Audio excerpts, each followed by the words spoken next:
वृंदावनवासी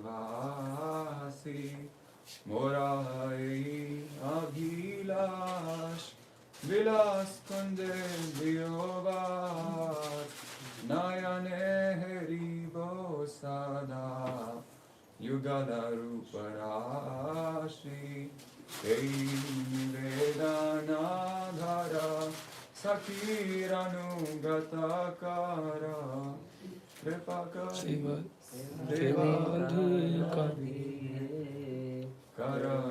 करनिचदासी दीना कृष्णदास कोवे ये नामुराय श्री राधा गोविंद प्रेमे सदा ये न भासी वृंदाय तुलसी देव्याय प्रियाय केशव सच्चाम विष्णु भक्ति प्रदे देवी सत्यवते नमो नमः वृंदाय तुलसी देव्याय प्रियाय केशव सच्चा विष्णु भक्ति प्रदे देवी सत्यवते नमो नमः वृंदाय तुलसी देव्याय प्रियाय केशव सच्चा विष्णु भक्ति प्रदे देवी सत्यवते नमो नमः श्री चेतो दर्पणमार्जनम् भवमहादावाग्निर्वापनं श्रेयः कैरवचन्द्रिका वितरणं विद्यावधूजीवनम्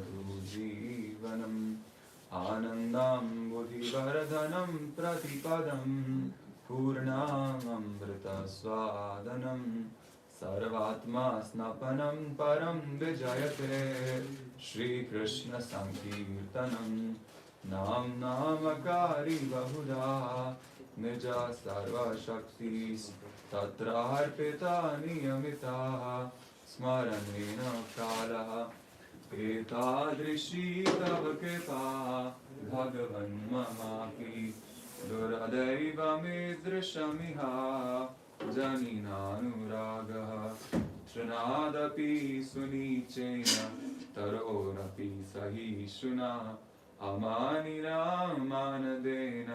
कीर्तनिव सदा हरिः न धनं न जनं न सुन्दरीं कवितां वा जगदीश कामये मम जन्मनि जन्मनीश्वरे भवताद् भक्तिरहेतुकी त्वयि अयि नन्दतनुज किङ्करं पतितं मां विस्मये भवाम्बुधौ कृपया तव पादपङ्कजा स्थितधूलिसदृशं विचिन्तया नयनं गलदश्रुधारया वदनं गदगदहृदया गिरा पुलकैर्निचितं वपुः कदा तव नाम ग्रहणे भविष्यति युगायितं निमिषेण चक्षुषा प्रावृष्टायितं सञ्जायितं जगतः सर्वं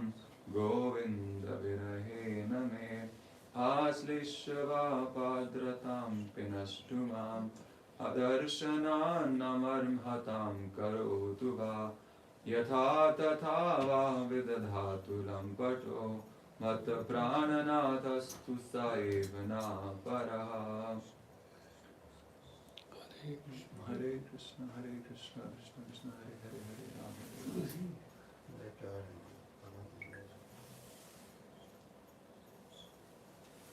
I guess we'll write it like that.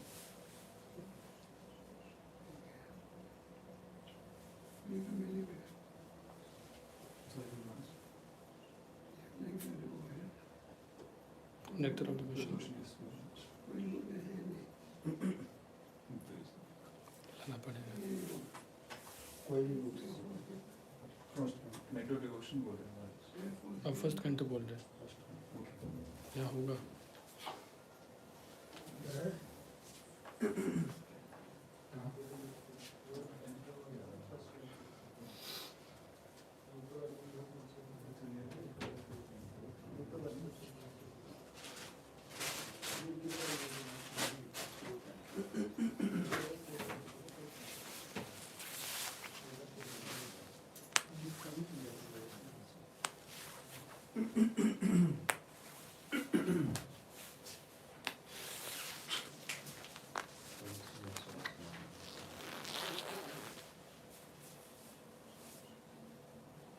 जब तक पूछ लीजिए.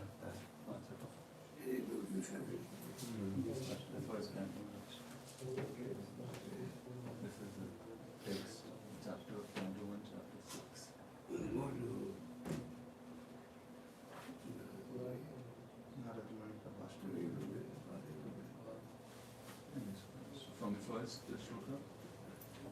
Chapter 9, the passing away of Bhishma Dev in presence of Lord Krishna. Translation. Shruta Goswami said, being afraid for having killed so many subjects on the battlefield of Kurukshetra, Maharaj Yudhishthira went to the scene of the massacre. There, Bhishma Dev was lying on a bed of arrows, about to pass away. Purport. In this 9th chapter, as it is willed by Lord Sri Krishna, Bhishma Dev will impart instructions to King Yudhishthira on the subject of occupational duties. Bhishma Dev will also offer his last prayer to the Lord on the verge of passing away from this mortal world and thus become liberated from the bondage of further material engagements. Bhishma Dev was endowed with the power of leaving his material body at will, and his lying down on the bed of arrows was his own choice. This passing away of the great warrior attracted the attention of all the contemporary elites, and all of them assembled there to show their feelings of love, respect, and affection for the great soul. At that time, text 2, at that time all his brothers followed him on the beautiful chariots drawn by first-class horses decorated with gold ornaments. With them were Vyasa and rishis like Dhaumya, the learned priest of the Pandavas, and others. Text 3. O sage amongst the Brahmanas, Lord Sri Krishna, the personality of Godhead, also followed, seated on a chariot with Arjuna. Thus King Yudhishthira appeared very aristocratic, like Kuvera surrounded by his companions. Purport. Lord Sri Krishna wanted the Pandavas to be present before Bhishma Deva in the most aristocratic order, so that he might be pleased to see them happy at the time of his death. Kuvera is the richest of all the demigods, and herein King Yudhishthira appeared like him. For the procession along with Sri Krishna was quite appropriate to the royalty of King Yudhishthira. Text 4. Seeing him lying on the ground like a demigod fallen from the sky, the Pandava King Yudhishthira, along with his younger brothers and Lord Krishna, bowed down before him. Purport. Lord Krishna was also a younger cousin of Maharaj Yudhishthira as well as the intimate friend of Arjuna. But all the family members of the Pandavas knew Lord Krishna as the Supreme Personality of Godhead. The Lord, although conscious of his supreme position, always behaved in a humanly custom.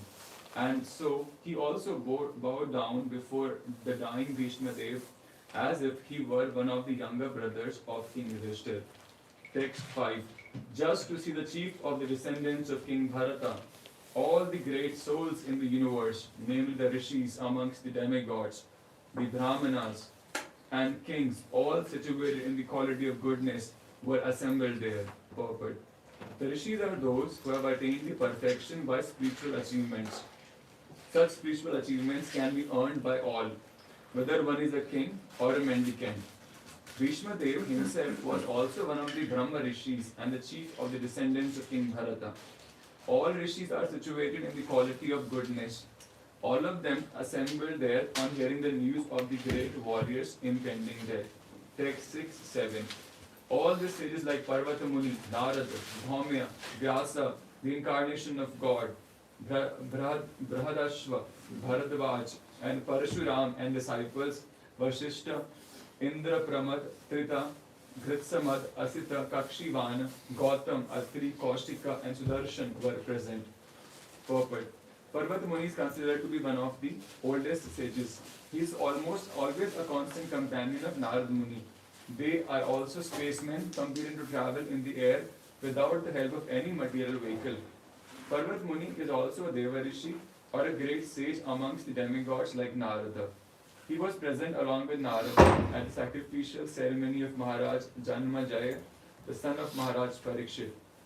In the sacrifice, all the snakes of the world were to be killed. Parvat Muni and Narad Muni are called Gandharvas also, because they can travel in the air singing the glories of the Lord. Since they can travel in the air, they observe Draupadi's Swamvara ceremony from air. Like Narad Muni, Parvat Muni also used to visit the royal assembly in the heaven of King Indra. As a Gandharva, sometimes he visited the royal assembly of Kuvera, one of the important demigods. Both Narad and Parvat were once in trouble with the daughter of Maharaj Sranjaya. Maharaj Sranjaya got the benediction of a son by Parvat Muni. Narad Muni is inevitably associated with the narrations of the Puranas. He is described in the Bhagavatam. In his previous life, he was the son of a maid servant, but by good association with pure devotees, he became enlightened in devotional service. And in the next life, he became a perfect man comparable with himself only. In the Mahabharata, his name is mentioned in many places. He is the principal Devarishi or the chief sage amongst the demigods. He is the son and disciple of Brahmaji, and from him the disciplic succession in the line of Brahma has been spread. He initiated Prahlad Maharaj, Dhruva Maharaj, and many celebrated devotees of the Lord. He initiated even Vyasadeva, the author of the Vedic literatures, and from Vyasadeva, Madhvacharya was initiated. And thus the Madhva Sampradaya, in which Gaudiya Sampradaya is also included, has spread all over the universe. Sri Chaitanya Mahaprabhu belonged to this Madhva Sampradaya. Therefore, Brahmaji, Narada, Vyasa, down to Madhva, Chaitanya, and the Goswamis all belong to the same line of disciplic succession. Naraji has instructed many kings from time immemorial. In the Bhagavatam, we can see that he instructed Prahlad Maharaj while he was in the womb of his mother. And he instructed Vasudeva, the father of Krishna, as well as Maharaj Yudhishthir. Dhaumya, a great sage who practiced severe penances at Uttakochak Tirtha, was appointed royal priest of the Pandava kings. He acted as the priest in many religious functions of the Pandavas, and also each of the Pandavas was attended by him at the betrothal of Draupadi.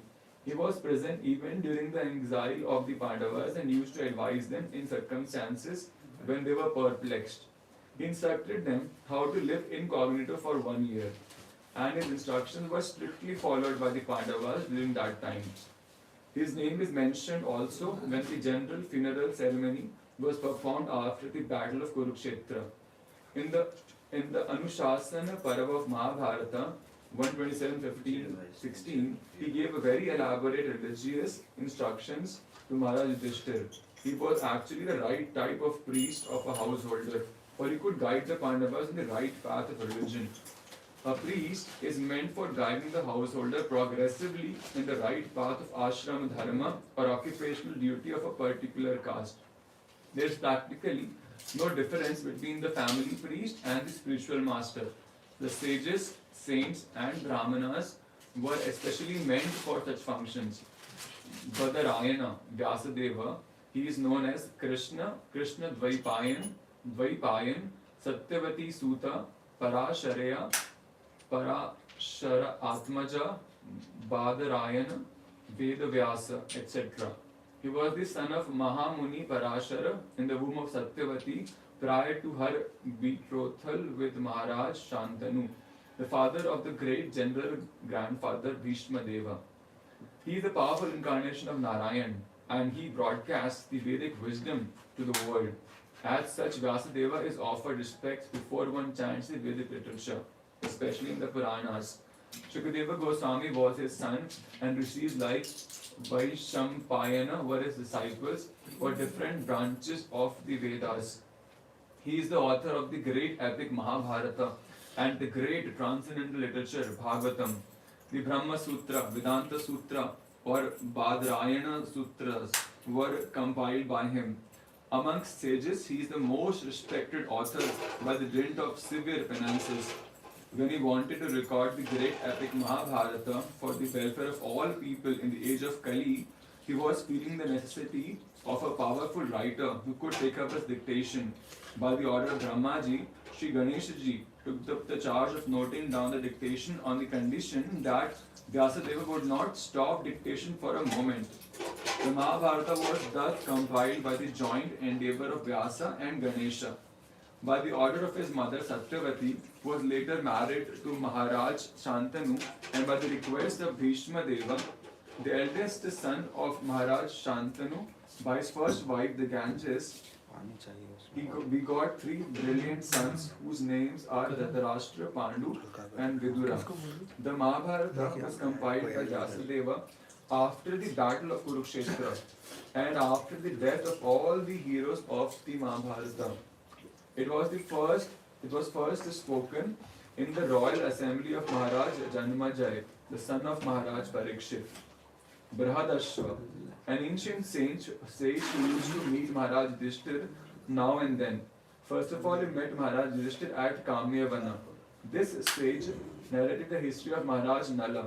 There is another Brihadashva who is the son of Ikshvaku dynasty. Bharadwaj is one of the 7 great rishis and was present at the time of the birth of Arjuna. The powerful rishi sometimes undertook severe penances on the shore of the Ganges, and his ashram is still celebrated at Prayagadham. It is learned that this rishi, while taking bath in the Ganges, happened to meet Ghratachi, one of the beautiful society girls of heaven, and thus he discharged semen which was kept and preserved in an earthen pot from which Drona was born. So Dronacharya is the son of Bharadwaj Muni. Others say that Bharadwaj, the father of Drona, is a different person from Maharishi Bharadwaj. He was a great devotee of Brahma. Once he approached Dronacharya and requested him to stop the battle of Kurukshetra. Parashuram or Renuka Suta, he is the son of Maharishi Jamnagni and Srimati Renuka. Thus he is also known as Renuka Suta. He is one of the powerful incarnation of God, and he killed the Kshatriya community as a whole 21 times. With the blood of Kshatriyas, he pleased the souls of his forefathers. Later on, he underwent severe penances at Mahindra Parvat. After taking the whole earth from the Kshatriyas, he gave it in charity to Kashyapa Muni. Parashuram instructed the Dhanurveda, or the science of fighting, to Dronacharya because he happened to be a Brahmana. He was present during the coronation of Maharaj Yudhishthir and he celebrated the function along with other great rishis. Parshuram is so old that he met both Ram and Krishna at different times. He fought with Ram, but he accepted Krishna as the supreme personality of Godhead. He also praised Arjuna when he saw him with Krishna. When Bhishma refused to marry Amba, who wanted him to become her husband, Amba met Parashuram, and by her request only, he asked Bhishma Deva to accept her as his wife. Bhishma refused to obey his order, although he was one of the spiritual masters of Bhishma Deva. Parshuram fought with Bhishma Deva. When Bhishma neglected his warning, both of them fought very severely, and at last Parshuram was pleased with Bhishma and gave him the benediction of becoming the greatest fighter in the world. Vashishta, the great celebrated sage amongst the Brahmanas, well known as Brahmarishi Vashishta Deva, he is a prominent figure in both Ramayana and Mahabharata periods. He celebrated the coronation ceremony of the personality of Goddess Sri Ram. He was also present also on the battlefield of Kurukshetra. He could approach all the higher and lower planets, and his name is also connected with the history of Hiranyakashipu. There was a great tension between him and Vishwamitra, who wanted his Kamadhenu, Vish pulling cow. Vashishta Muni refused to spare his Kamadhenu, and for this, Vishwamitra killed his 100 sons. As a perfect Brahmana, he tolerated all the taunts of Vishwamitra. Once he tried to commit suicide on account of Vishwamitra's torture, but all his attempts were unsuccessful. He jumped from a hill, but the stones on which he fell became a stack of cotton, and thus he was saved.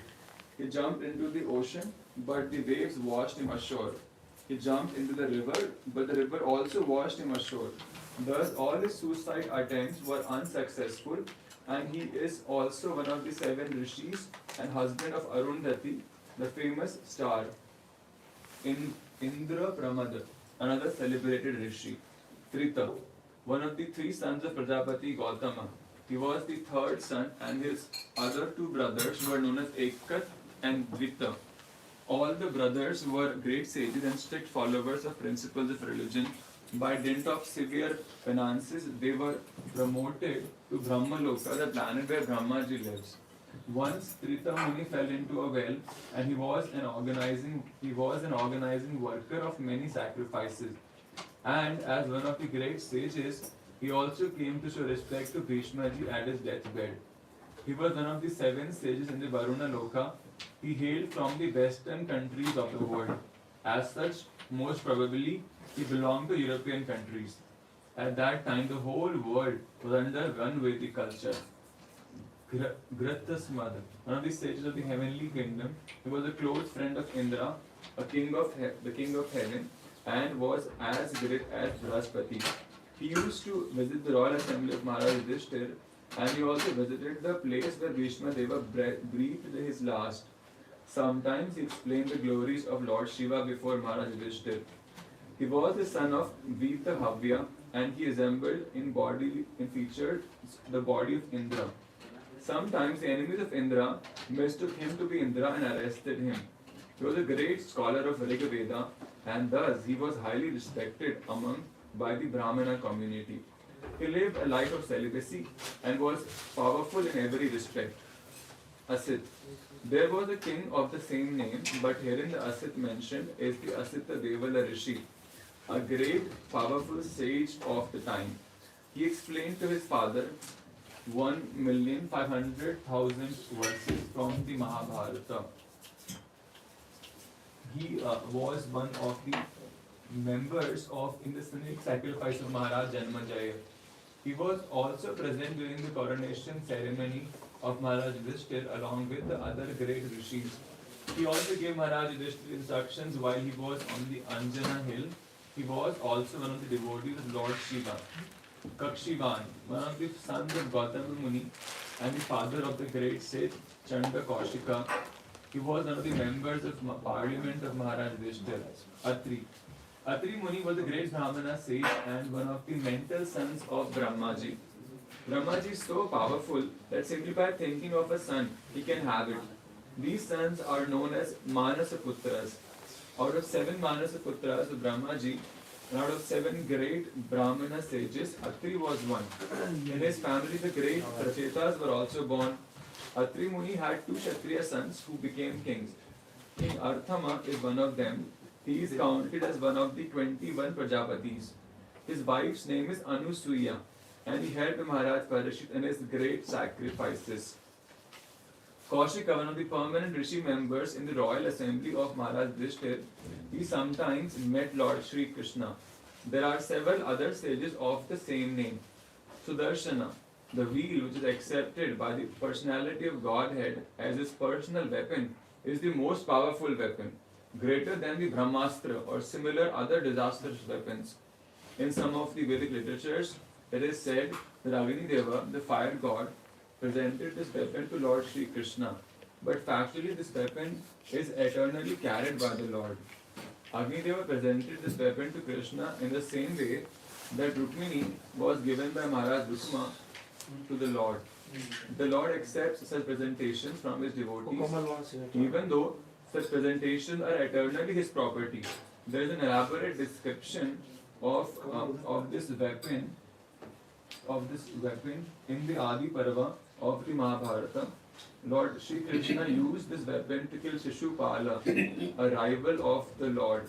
He also killed Shalva by this weapon, and sometimes he wanted his friend Arjuna to use it to kill his enemies. Text 8. And many others like Shukadeva Goswami and other purified souls, Kashyapa, Agni Risha and others, all accompanied by their respective disciples, arrived there. Perfect. Shukadeva Goswami, the famous son and disciple of Sri Vyasadeva, who taught him first the Mahabharata and then the Srimad Bhagavatam. Shukadeva Goswami recited 1,400,000 verses of the Mahabharata in the councils of the Gandharvas, Yakshas, Rakshasas, and he recited Srimad Bhagavatam for the first time in the presence of Maharaj Parikshit. He thoroughly studied all Vedic literatures from his great father.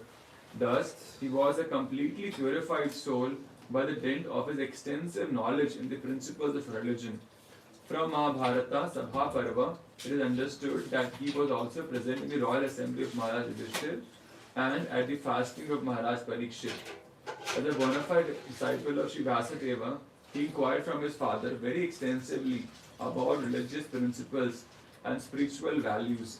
And his great father also satisfied him by teaching him the yoga system by which one can attain the spiritual kingdom.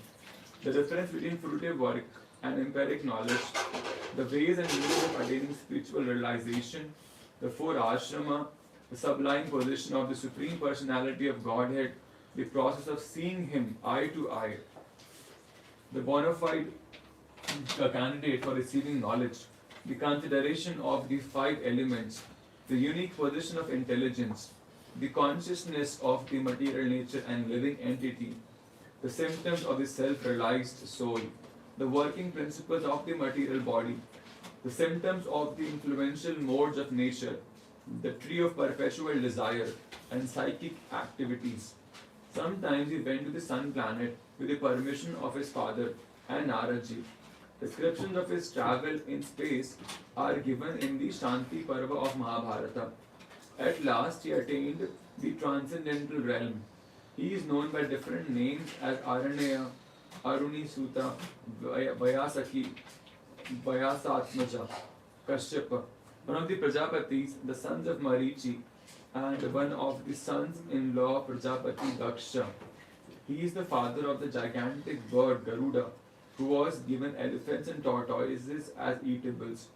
He married 13 daughters of Prajapati Daksha, and their names are Aditi, Diti, Danu, Kashtha, Arishta, Surasa, Ila, Muni, Krodavasha, Tamara, Surabhi, Sarama, and Tini.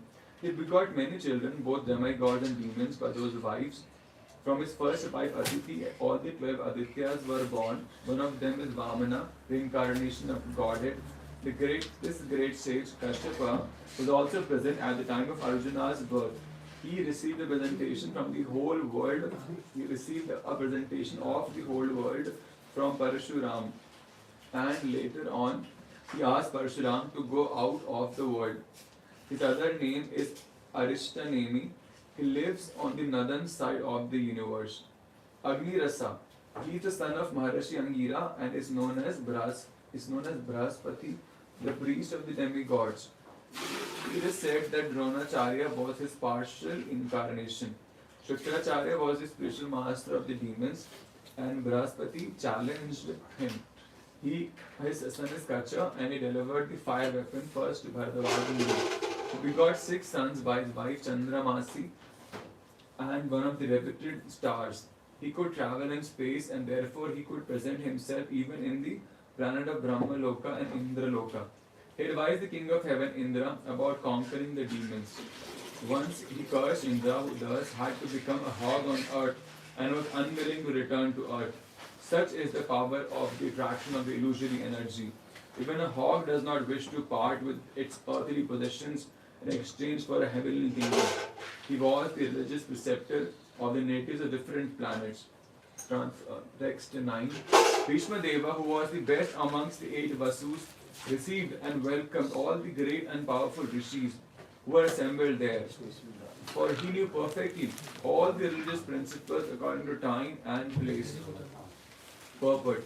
Expert religionists know perfectly well how to adjust religious principles in terms of time and place. All the great acharyas or religious preachers or reformers of the world executed their mission by adjustment of religious principles in terms of time and place. There are different climates and situations in different parts of the world, and if one has to discharge his duties to preach the message of the Lord, he must be expert in adjusting things in terms of time and place.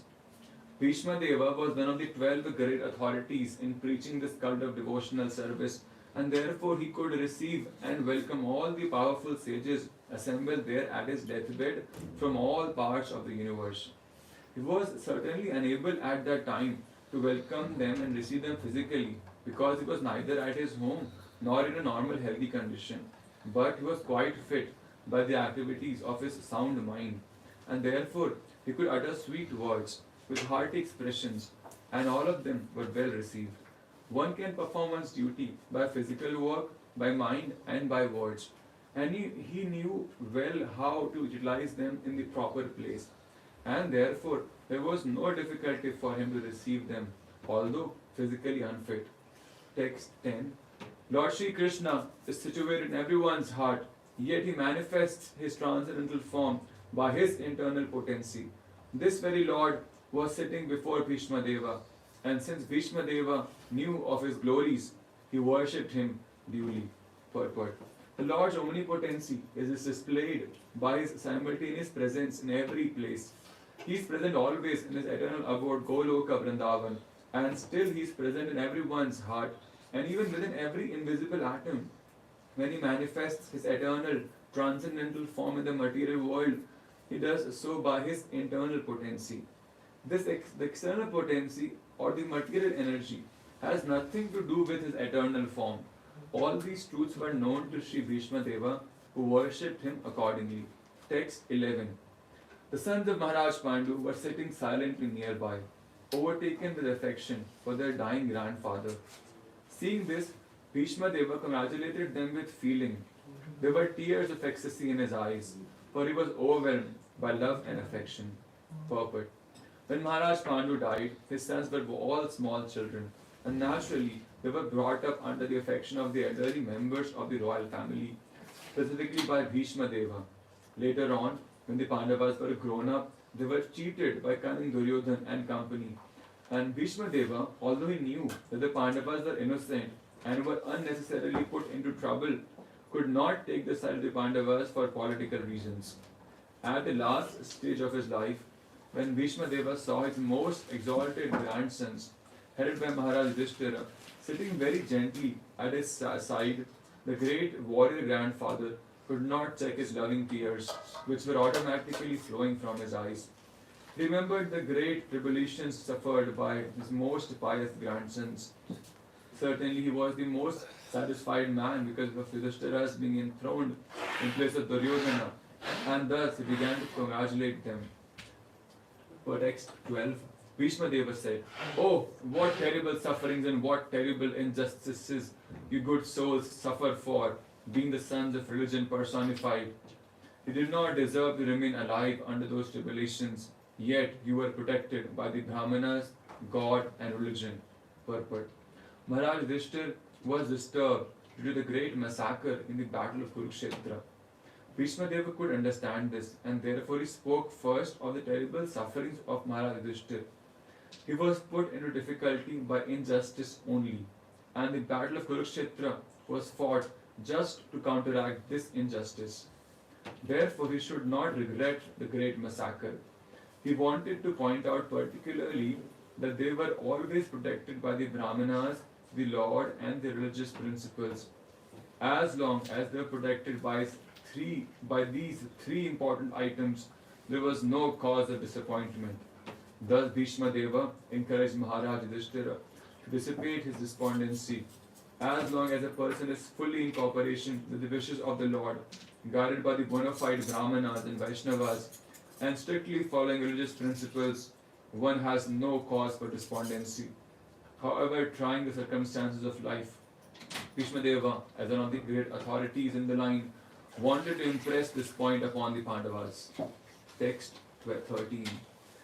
As far as my daughter-in-law Kunti is concerned, upon the great General Pandu's death, she became a widow with many children, and therefore she suffered greatly. And when you were grown up, she suffered a great deal also because of your actions. Purport. The sufferings of Kunti Devi were doubly lamented. She suffered greatly because of early widowhood and to get her minor children brought up in the royal family. When her children were grown up, she continued to suffer because of her son's actions. So her sufferings continued. This means that she was destined to suffer by providence, and this one has to tolerate without being disturbed. Text 14. In my opinion, this is all due to inevitable time, under whose control everyone in every planet is carried, just as the clouds are carried by the wind. Purport. There is control by time all over the space within the universe, as there is control by time all over the planets. All the big gigantic planets, including the sun, are being controlled by the force of air, as the clouds are carried by the force of air.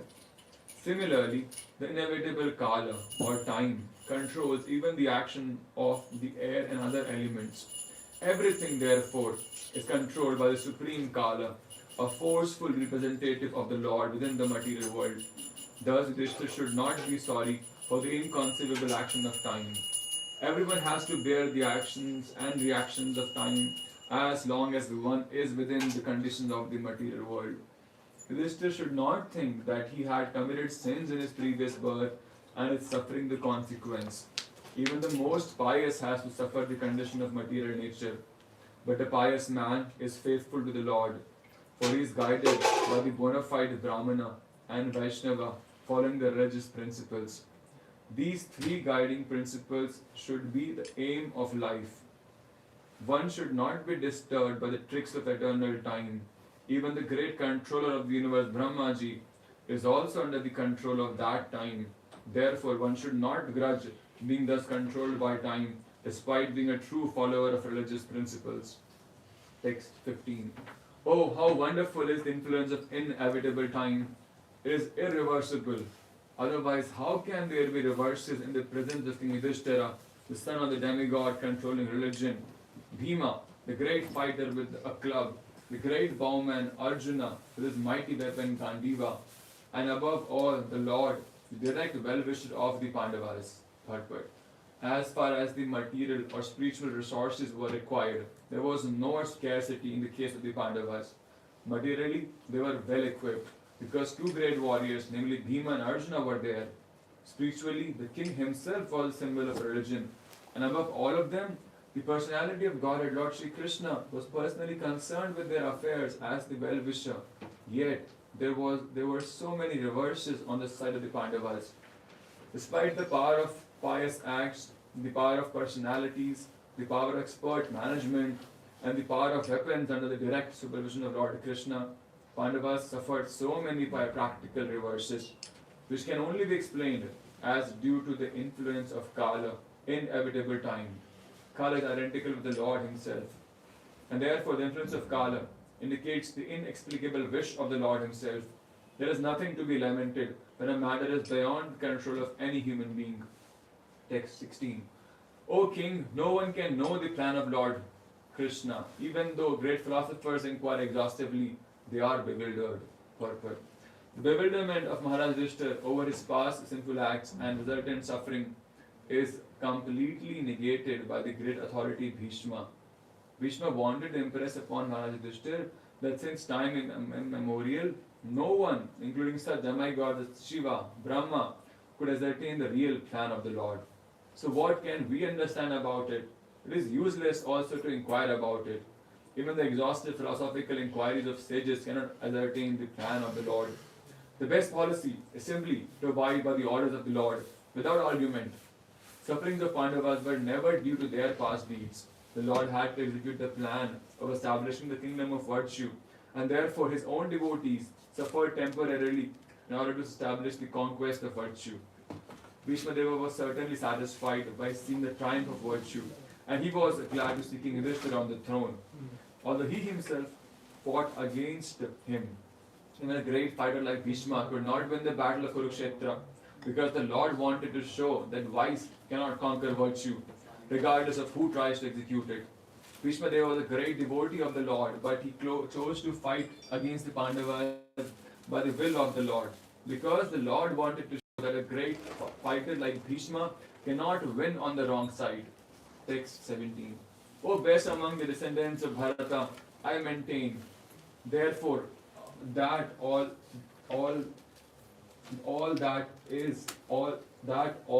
this is within the plan of the Lord.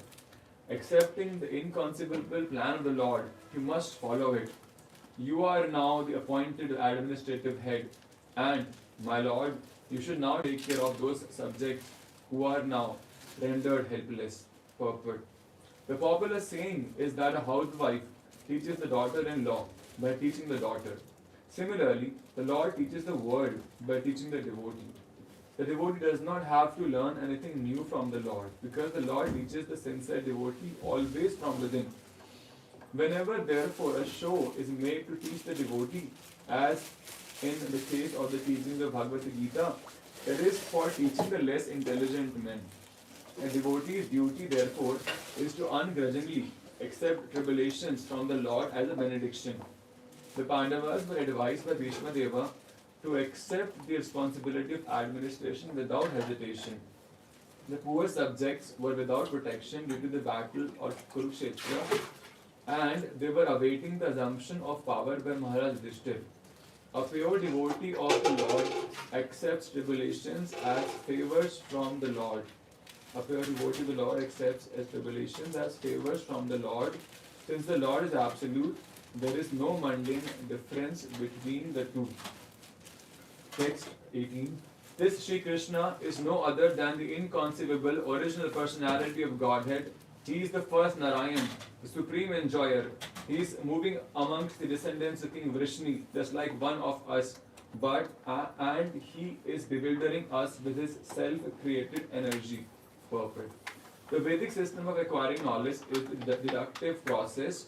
The Vedic knowledge is received perfectly by reciprocal succession from authorities.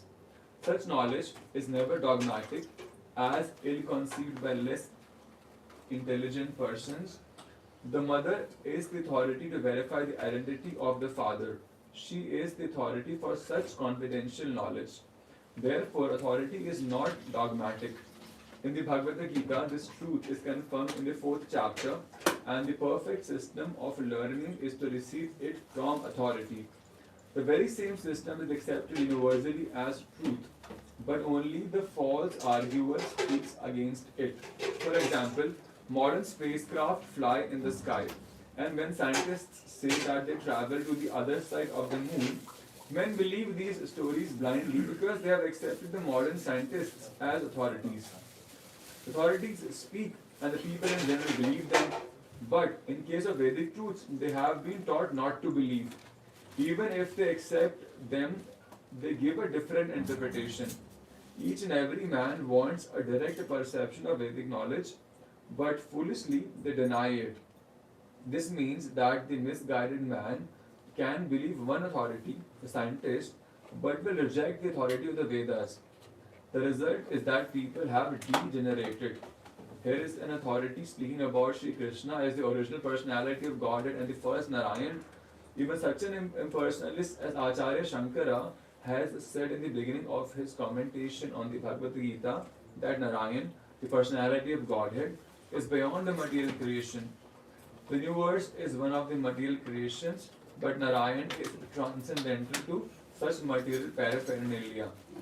Bhishma Dev, one of the 12 Mahajans, who know the principles of transcendental knowledge. His confirmation of Lord Sri Krishna being the original personality of Godhead is also corroborated by the impersonalist Shankara.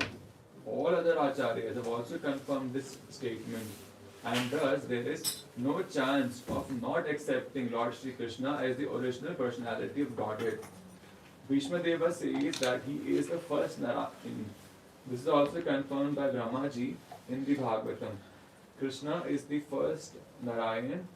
In the spiritual world, there are unlimited number of Narayans who are all the same personality of Godhead and are considered to be the plenary expansions of the original personality Sri Krishna. The first form of Lord Sri Krishna first expands himself as the form of Baladeva, and Baladeva expands in so many other forms such as Shankarshana, Pradyumna, Aniruddha, Vasudeva, Narayana, Purusha, Rama, Narasimha.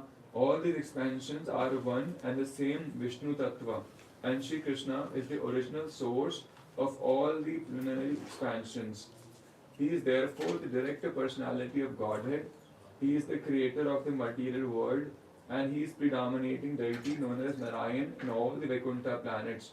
Therefore, his movements amongst human beings are another sort of bewilderment.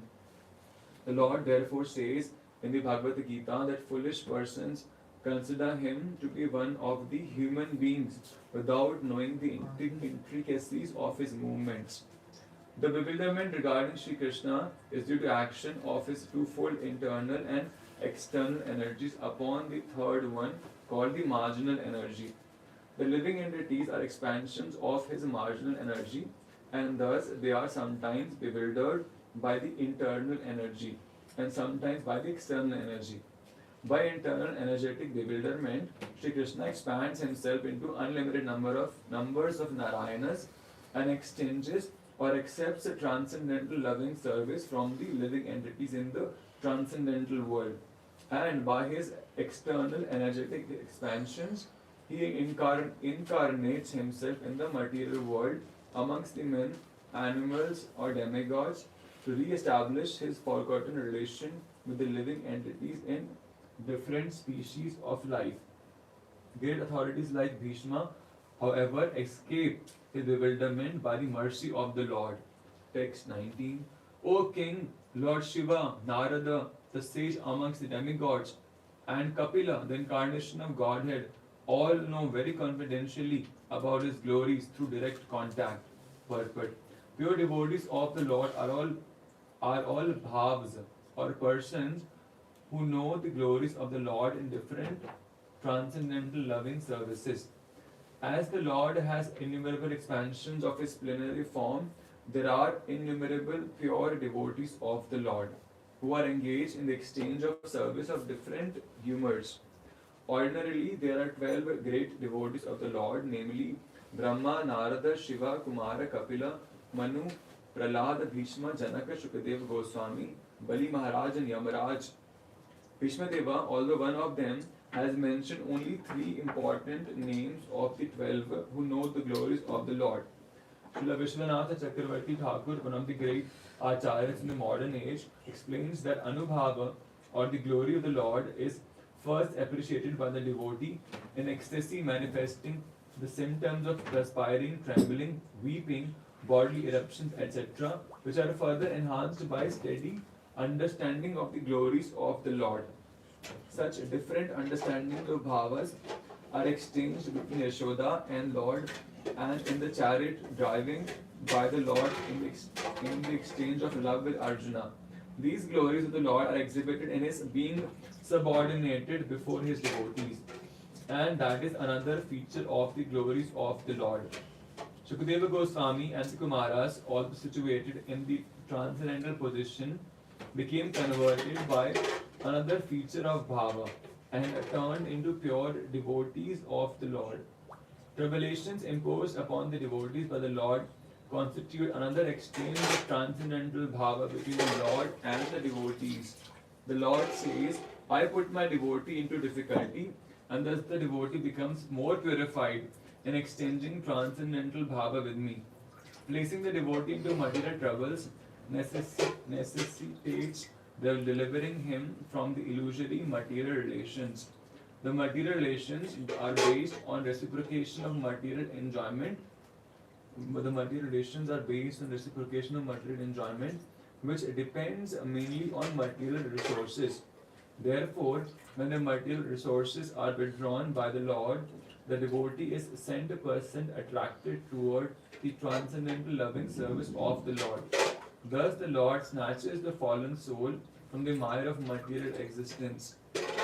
The tribulations offered by the Lord to his devotees are different from the tribulations resulting from vicious action. All these glories of the Lord are especially known to the great Mahajans like Brahma, Shiva, Narada, Kapila, Kumara, Bhishma, as mentioned above, and one is able to grasp it by their grace. Text 20. O King, that personality, whom out of ignorance only you thought to be your maternal cousin, your very dear friend, well-wisher, counselor, messenger, benefactor, etc., is that very personality of Godhead Sri Krishna. Purport. Lord Sri Krishna, although acting as the cousin, brother, friend, well-wisher, counselor, messenger, benefactor of the Pandavas, was still the supreme personality of Godhead. Out of his causeless mercy and favor upon his unalloyed devotees, he performs all kinds of service. But that does not mean that he has changed his position as the absolute person. To think of him as an ordinary man is the grossest type of ignorance. Text 21. Being the absolute personality of Godhead, he is present in everyone's heart. He is equally kind to everyone and is free from the false ego of differentiation. Therefore, whatever he does is free from material inebriety. He is equibalanced. Purport. Because he is absolute, there is nothing different from him. He is Kevalya. There is nothing except himself. Everything and everyone is a manifestation of his energy, and thus he is present everywhere by his energy, being non-different from it. The sun is identified with every inch of the sun rays and every molecular particle of the rays. Similarly, the Lord is distributed by his different energies. He is Paramatma or the Super Soul, present in everyone as the supreme guidance, and therefore he is already the chariot driver and counsel of all living beings. When he therefore exhibits himself as the chariot driver of Arjuna, there is no change in his exalted position. It is the power of devotional service only that demonstrates him as the chariot driver or the messenger. Since he has nothing to do with the material conception of life, because he is the absolute spiritual identity, there is for him no superior or inferior action. Being the absolute personality of Godhead, he has no false ego, and so he does not identify himself with anything different from him. The material conception of ego is equibalanced in him. He does not feel, therefore, inferior by becoming the chariot driver of his pure devotee. It is the glory of the pure devotee that only he can bring about service from the affectionate Lord. Text 22.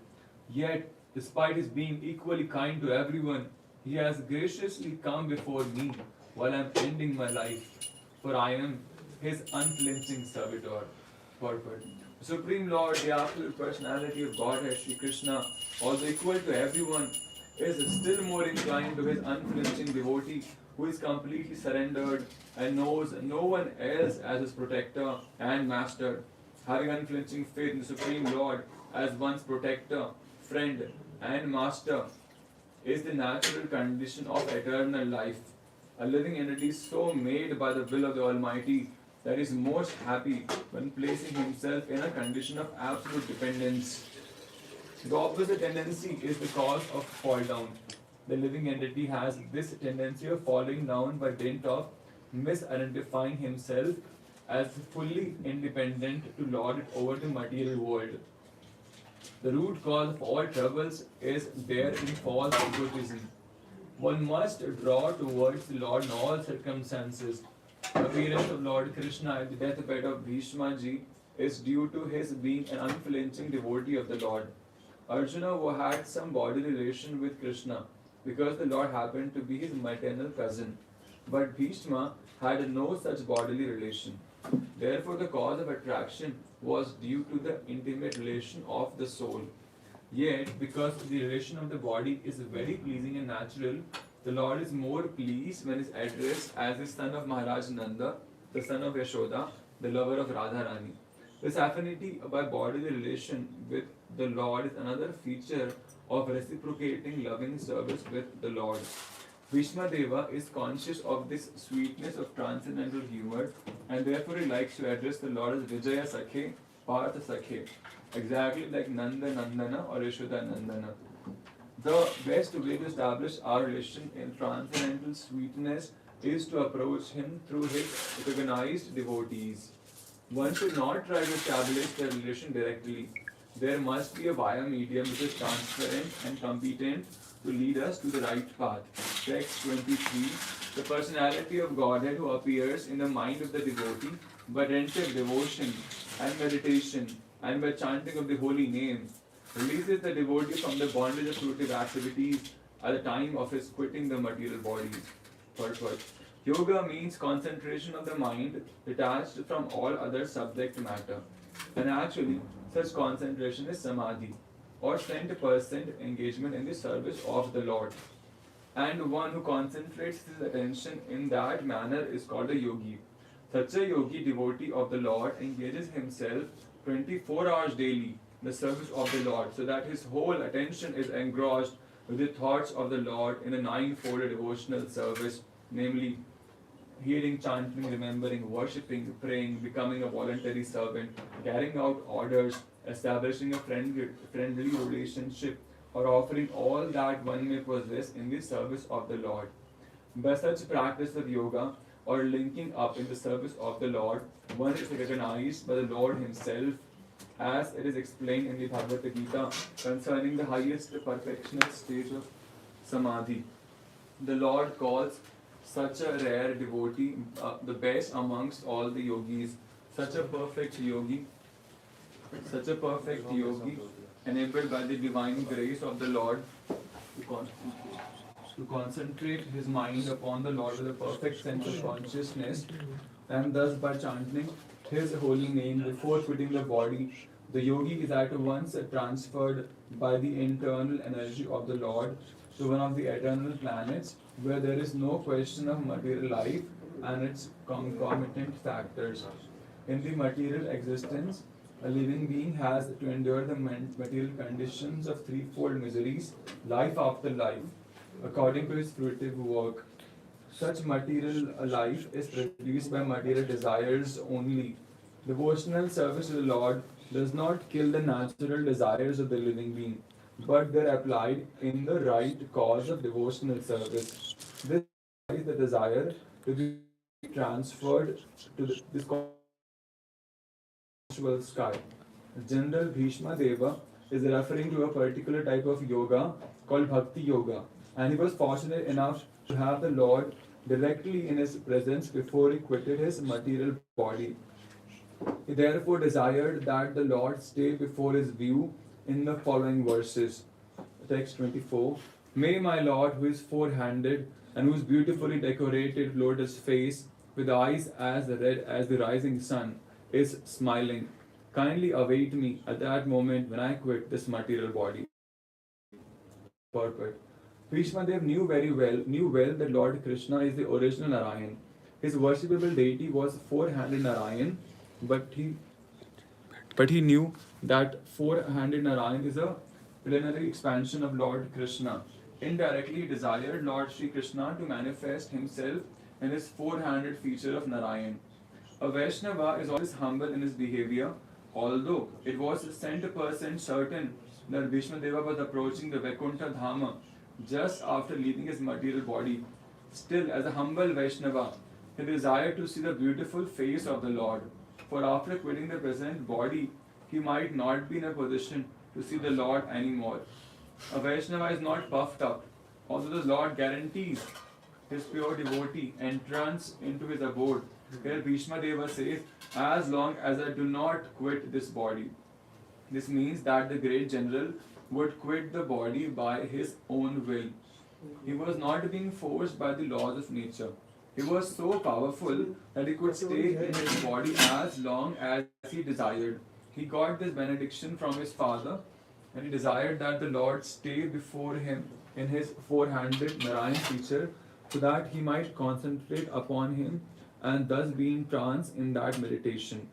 When his mind might be sanctified, then his mind might be sanctified with thinking of the Lord. Thus he did not mind wherever he might go. A pure devotee is never very anxious to go back to the kingdom of God. He entirely depends on the good will of the Lord. He is equally satisfied even if the Lord desires him to go to hell. The only desire that a pure devotee entertains is that he may always be in rapt attention with thinking of the lotus feet of the Lord regardless. Bhishma Deva wanted this much only, that his mind be absorbed in the thinking of the Lord and that he pass away thus. That is the highest ambition of a pure devotee. Text number 25. Sutta Goswami said, Maharaj Yudhishthir, after hearing Bhishma Deva speak in that appealing tone, asked him in the presence of all the great rishis about the essential principles of various religious duties. Purport. Bhishma Deva, speaking in that appealing tone, convinced Maharaj Yudhishthir that he was very soon passing away. Maharaj Yudhishthir was inspired by Lord Shri Krishna to ask him of the principles of a religion. Lord Shri Krishna inspired Maharaj Yudhishthira to ask Bhishma Deva in the presence of many great sages, indicating thereby that the Lord's devotee like Bhishma Deva, although apparently living as a worldly man, is far superior to many sages, many great sages, even Vyasa Deva. Another point is that Bhishma Deva at that time was not only. Thank you so much, Guru Maharaj, for this.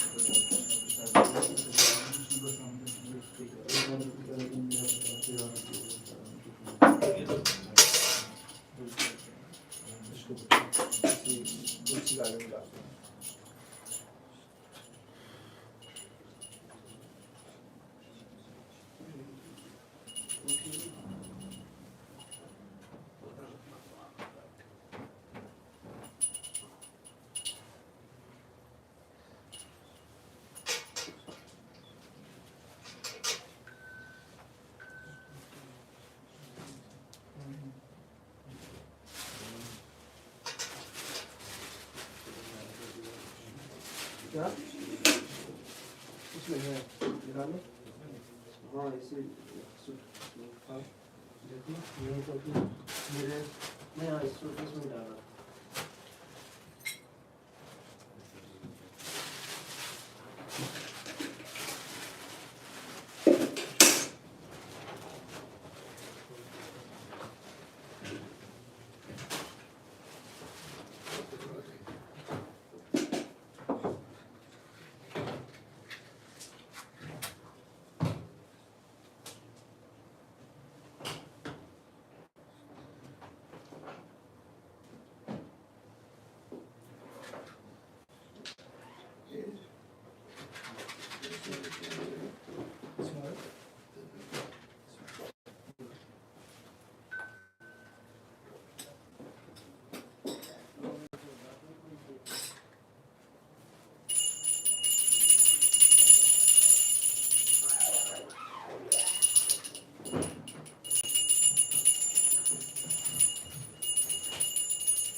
Tulsi